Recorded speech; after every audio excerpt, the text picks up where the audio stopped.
All right, so as we speak, the House of Representatives is now pouring through 49 brand new additional pages of newly uncovered text messages between Peter Strzok and Lisa Page. Now, you might remember these messages were a part of the 6 months of missing texts that somehow, well, were lost because of an alleged technical issue with the FBI-issued Samsung phones.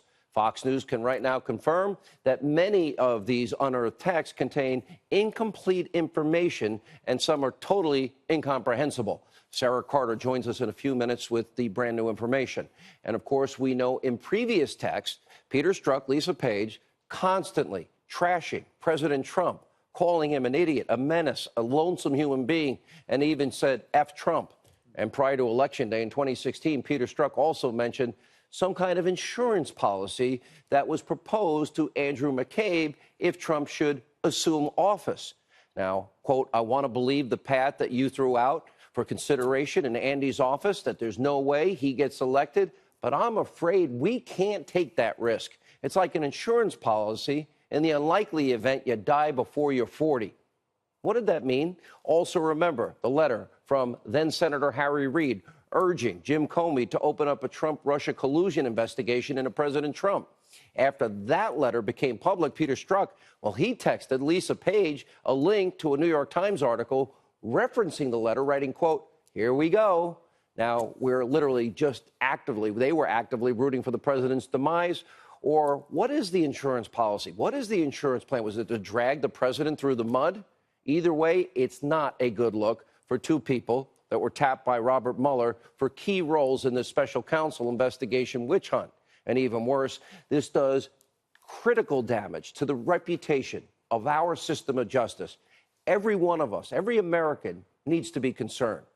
All right, also breaking tonight, James Comey was grilled by Bret Baier right here on the Fox News channel. He's now claiming that the Clinton bought and paid for, unverified, uncorroborated dossier that made up the bulk of the Pfizer application. He's saying did not make up the bulk of the Pfizer information against the Trump campaign associate, even though we have two congressional memos that contradict what James Comey said just a few minutes ago, well, a few hours ago. Take a look. You called the dossier unverified, salacious. Why did you use that to the FISA court to ask for surveillance for Carter Page? Not only use it, but you led with it. A bulk of that FISA application deals with that dossier. Why? Yeah, that's not my recollection, Brett. And I don't know that the FISA application has been released. My recollection was it was part of a broader mosaic of facts that were laid before the FISA judge to obtain a FISA warrant. There was a lot more than the dossier in the FISA application? My recollection was there was a significant amount of additional material about Page and why there was probable cause to believe he was an agent of a foreign power. And the dossier was part of that, but was not all of it or a critical part of it, to my recollection. I'm having a really hard time believing that. And this is almost unbelievable. Jim Comey still claiming not to know who paid for Hillary's dirty dossier with Russian lies and propaganda that was put together by a foreign national, including Russian government lies. Look at this.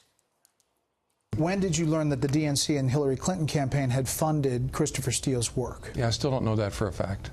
What do you mean? I've only seen it in the media. I never knew exactly which Democrats had funded. I knew it was funded first by Republicans, opposed to Donald. But that's not true. I'm sorry? That's not true. That the dossier that Christopher Steele worked on was funded by Republicans? My understanding was his work started funded by Oppo Research, funded by Republicans. So Free Beacon and said that they had Glenn Simpson and Fusion GPS on a kind of a retainer, but they did not fund the Christopher Steele memo or the dossier. That was initiated by Democrats. Okay, my understanding was the activity was begun, that Steele was hired to look into, was first funded by Republicans, then picked up, the important thing was picked up by Democrats opposed to Donald Trump. This is mind-blowing. They never verified it. He didn't know who funded it? Really? And Christopher Steele was not brought in until Hillary took over the Fusion GPS deep dive into Donald Trump. Now, earlier today, the president called in to Fox and Friends and sounded off, rightly so, on Jim Comey. Listen to the president. Comey is a leaker and he's a liar.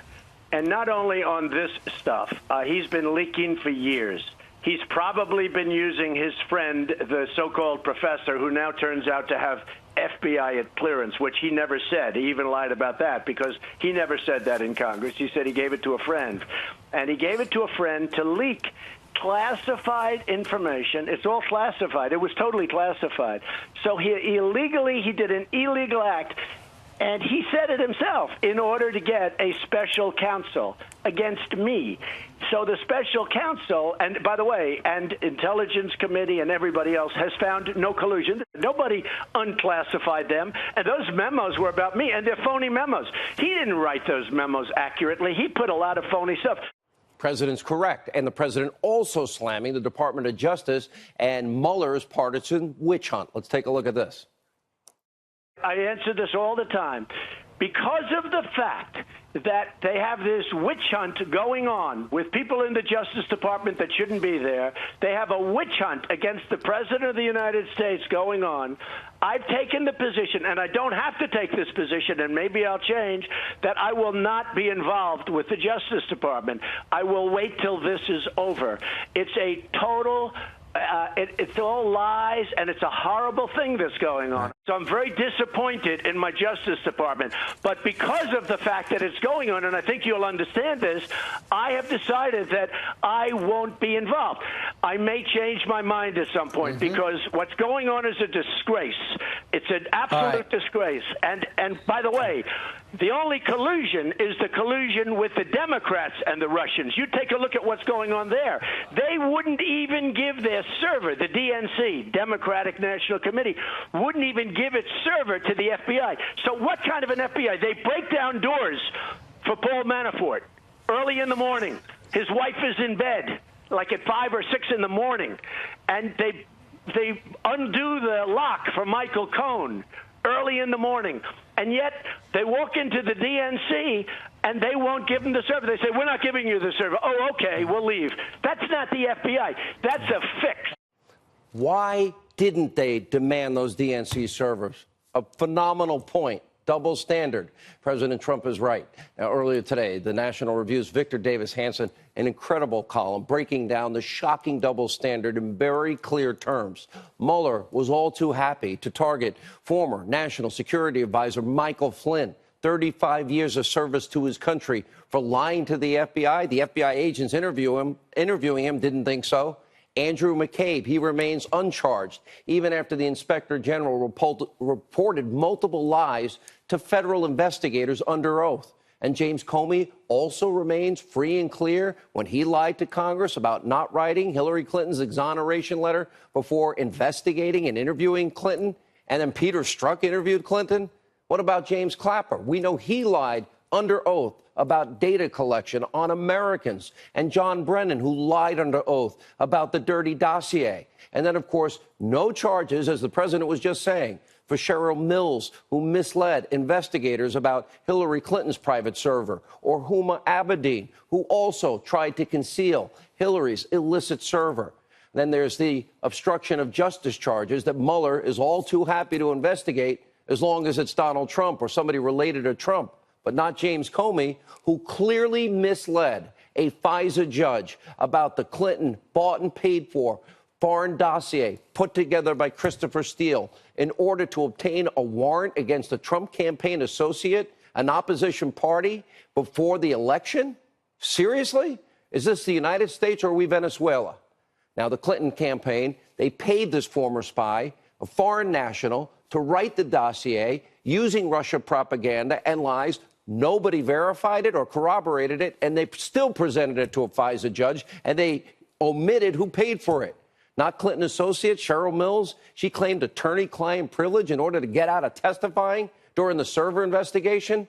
And now the newest addition of President Trump's legal team, former New York City Mayor Rudy Giuliani. He is weighing in on the ongoing Mueller witch hunt, telling a local news station, quote, I can guarantee you this, when Mueller's finished, no matter whatever he does, he's not going to have a stitch of evidence that, meaning he, President Trump, colluded with the Russians. Now, that's a disgrace. The case should be over. The mayor's right. Now, even the attorney general, finally, Jeff Sessions, is calling for the Mueller probe to come to an end for the sake of this country. This needs to come to an end. Watch this. I think the American people are concerned, and the president is concerned.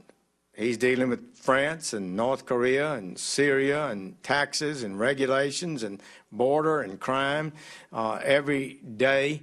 And I wish this thing needs to conclude. It needs to conclude. Yes, sir, Mr. Attorney General. He also claimed that he would not be appointing a second special counsel to investigate deep state crimes because special counsel investigations take on a life of their own. Well, you don't say. Take a look. We're determined to be disciplined, stay within our classical procedures and rules. I do not think we need to willy-nilly appoint special counsels. As we can see, it can really take on a life of its own. Let me be clear. These are obvious examples of bias at some of the highest levels of our system of justice in this country. Every American, you should be troubled. I always say, let not your heart be troubled. But this is an obvious two-tiered system of justice. We all deserve and must demand better. And by the way, we'll have more analysis on this deep state corruption later in the show. But first, now, despite pressure from some of his liberal Hollywood friends, Kanye West, good for him, he's not backing down from his, quote, love for President Trump. And Kanye was pictured leaving his studio proudly wearing his Make America Great Again hat. And earlier today, he tweeted, quote, if you feel something, don't let peer pressure manipulate you. I love people that stand up for what they believe in. Anyway, this week, Kanye West, he's been taking a stand for individual thought after supporting black conservative Candace Owens, who came under fire from the left for comments about victim mentality culture. By the way, we'll have more on Kanye's developing friendship with the president later in the program. Candace also is going to be on the show tonight.